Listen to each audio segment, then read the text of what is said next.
Hi everyone, mailbag time again. I'm going to jump straight into the first one I've got here.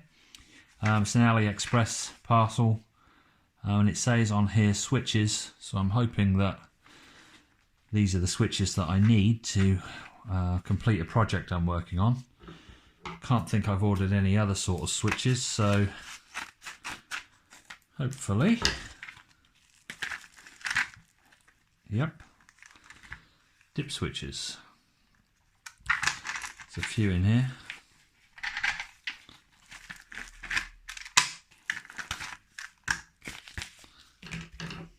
What have we got? So these look like 4 positions. Interesting how they say on at the top. Don't know if that means that when it's in the up position it's closed. I'm not sure what that means. We've got 1, 2, 3, 4, 5, 6, 7, 8, 9, 10 of those. And I'm guessing these must be 8 positions. 8 positions, and we've got 1, 2, 3, 4, 5, 6, 7, 8, 9, 10 of those as well. So 10 4-position dip switches and 10 8-position dip switches. Now, I wanted these for a project. It's a little project here I was working on where I was going to manually program a RAM chip that I plug in here by using the dip switches. And I ran into 2 problems, but the main one is that I thought I could put 2 4-way dip switches side by side and that they would fit into an 8-way socket, and they don't, because they don't push right tight against each other, and you end up with one position missing in the middle, and I've got one pin hanging out the end, which is completely useless. Now the one hanging out the end is probably not a big issue for my project, but the one in the middle would just be floating, and that would not be good. So I really do need to solve that, so I'm hoping that one of these 8-position switches will fit in there.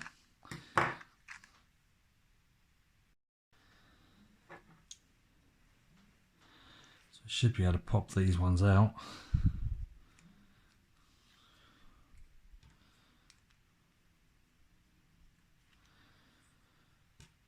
And that should fit in. But the other problem I had is which way round to put it, which way up should the numbers read. Don't know whether to sort of have the board like this or like this. It was designed to go this way around, but I think I may have messed up a bit there. But I'll put it in that way and we'll see what happens. Well, it does fit, so that's solved the main issue of the 2 4-position switches not fitting side by side. The single 8-position has solved the problem.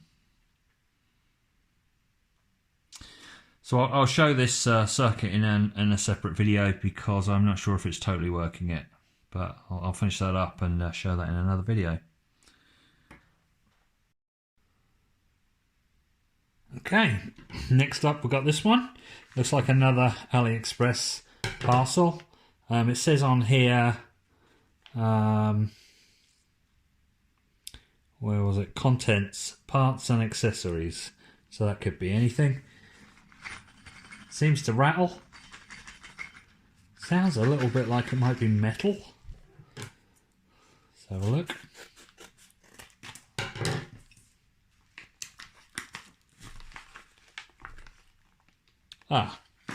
Wheel hubs. It's interesting, because I thought I ordered, well, I thought I did. I thought I ordered other parts at the same time. This come on its own. Actually, they're quite big. This is the trouble when you buy things on AliExpress. You don't really know how big things are until you get them. Ooh, going everywhere. So we've got the hubs themselves. So they've got like a hex, kind of, it's like a nut really, isn't it? On one end, it's not a nut, it's just shaped as a nut. or a hexagonal shape, and that would fit into the a wheel for like a remote control car or something like that, or it could be a robot in my case. And then I believe you would, I would imagine you would fit these screws in here, and that would secure it to the wheel.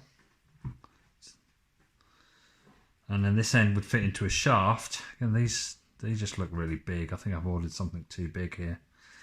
The shaft would fit through this end, and then we'd put a grub screw in here, which we've got these little grub screws here that would secure it to the shaft. So it's basically to allow you to attach wheels onto like a motor shaft. Yeah. Can't remember how much I paid, but I will put all the prices in the description. It's a set of 4. And we get 2 Allen keys. I guess one is for the grub screw. Yep. And one must be for the main bolt that secures the wheel onto it. Okay. That's those. And next up, we got this one, and I kind of like your Christmas presents. I mean, feeling this, and I'm pretty sure I know what's in here now. Kind of spoilt the surprise from the previous one we just opened. These are the wheels. So these did actually arrive several days before those hubs. That's right. I didn't really put 2 and 2 together. Now I'm hoping that they fit. I think they will actually.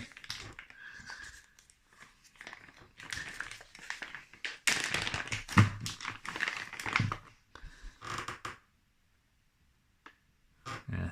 So you get the hub. I think. I'm not sure. Yeah. I say I thought they were metal, but I think they're actually plastic. Yeah, I think they're plastic. I mean, they look okay. I mean, they're not super expensive, but they're not dirt cheap either, so you do pay a little bit for these. Reasonably nice rubber tyres. I mean, this would be for quite a large vehicle, wouldn't it? I'm imagining, I'm intending to sort of turn it into a robot platform, a wheeled platform. So we have the 4 wheels on here, and we have some kind of drive mechanism in here to power them. Yeah, they're light because they are plastic. I think previous ones I've had have been metal. Yeah, quite nice. That will probably, hopefully, explain a little bit better what these are that we just looked at. So take that out of there. You should get the idea. That should fit in there, which it does, so that's nice. I was a bit worried I might have ordered the wrong parts. And then you just simply put the screw through here, if I can do it without dropping it. That's where I need that Allen key. There we go, more or less. So, I mean, I guess it looks okay. Could have had a black screw, I guess, but it's kind of a brass colour. And then there's the hub on the back, and then you push that onto your motor shaft, your axle or whatever. So I'll have to check out the diameter of that and see if I can get some bar, because I think that's bigger than anything I've got. But yeah, this nice set of 4 wheels. Don't know what happened there. Don't think I had the video rolling. I just opened up this one, and I was just saying how interesting the descriptions are, because they're saying that the contents are a cable winder, and this doesn't really look like a cable winder, does it? Looks like some integrated circuits to me. So I'm going to have to get my eyes out, aren't I, and try to see see what they actually are.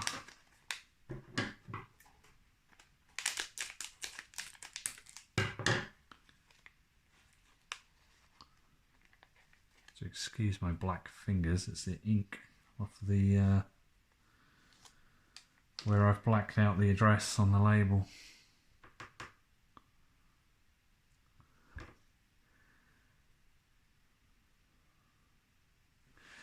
Can we see them?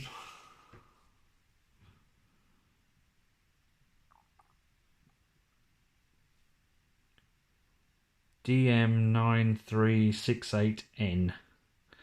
I don't know, I said this before and then I was wrong. I don't know if these are these kind of obsolete chips that I ordered for some 7-segment LEDs.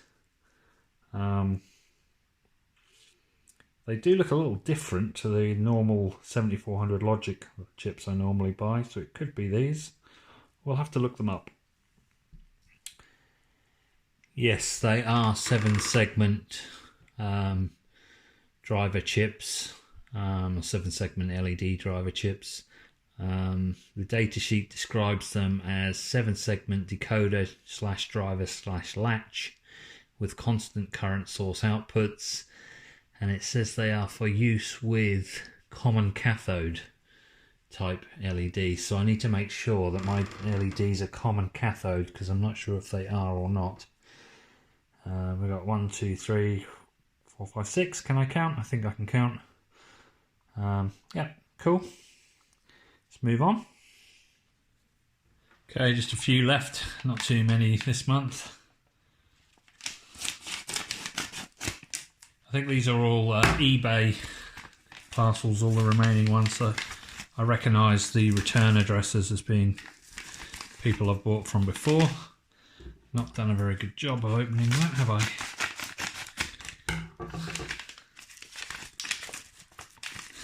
Still. What am I doing? What am I doing? Here we go. We're in. Oh, these. Okay. So these are, they're like female versions of a jack plug. So we can look a little odd. Basically, plug the barrel jack into these. Not really sure what the normal use would be, but my intention was I will put some kind of pins on the end of these so I can plug them into a breadboard, and that'll give me a female connection on my breadboard. I could just plug in a power supply into it. I got one here. I think I have. So I actually have a broken plug here. I need to replace this at some point, but this is the idea. You get kind of, I think they call these wall warts in America. We just call them power adapters in the UK. And they have this typical jack plug connection on the end of them, and then these will just plug in here, hopefully, like that. And then I could just put this into a breadboard. That's the plan anyway.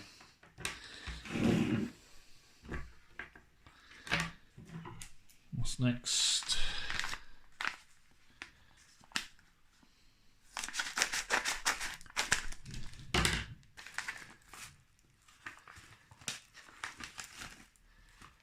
Ah, 7-segment LEDs. And I think these are the common cathode ones that I'm going to be using with those integrated circuits that we saw earlier. They came quite quickly. I realised that all my 7-segment LEDs were common anode, so they weren't going to be any good, so I just ordered a few common cathode ones rather than ordering like loads. So I've only really ordered what I need.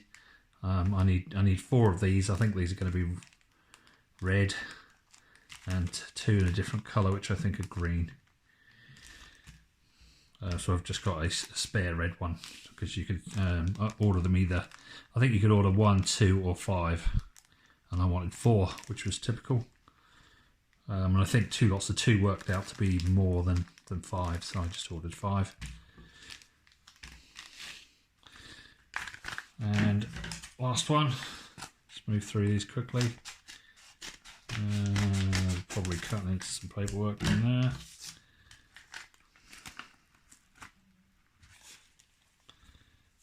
Oh, okay. These, oh, they're a bit small, aren't they? These are dip switches. God, they're very small. They would, yeah, I cut through the bag, I think. Now they've gone everywhere. Okay, so, yeah, dip switches. They're described as low profile. And they have pins on them like an integrated circuit, so they would plug into like a socket for an integrated circuit, although I showed earlier you have problems. I don't think we'd have a two-way socket, so I'd probably be plugging, if you were going to put them into sockets, I'd probably be putting a few of them together and putting into sockets, and that causes problems because they don't, so they don't put up, but these ones might do. They might not suffer that same issue. So I think these are quite compact. But the reason I ordered these ones, because I think they're going to be a little bit more breadboard friendly. Because like I said, they've got the same kind of legs as an IC, and ICs tend to plug in quite nicely into breadboards. So I got these to be a bit more breadboard friendly, and I just needed some two-way versions. I think I was playing around with my Z80 project, and I wanted a couple of dip switches for the clock circuits. I needed a two-way and I only had four ways, so yeah, I think that's what that was for. We should see that in a video coming up soon, actually. So that's it for this month, so I'll just collect everything back up and we'll have a recap. Okay, so we got the dip switches in 4-way and 8-way. We had the wheel hubs and the actual wheels themselves. The 7-segment LED driver chips, and then here we have the common cathode 7-segment LEDs that we're going to use with those. A couple of female jack plugs, and these very small low profile dip switches, 2-way low profile. So that's about it for this month. A little bit of a color coded theme going on here with red and black. So that's the November mailbag. That's mailbag number 11. So we'll probably just have one more. As I've said, I'm going to end these mailbag videos soon. We'll have one more in December, and then in the new year we'll stop doing mailbag videos and we will start building some projects and using some of these components. So I look forward to seeing you next time.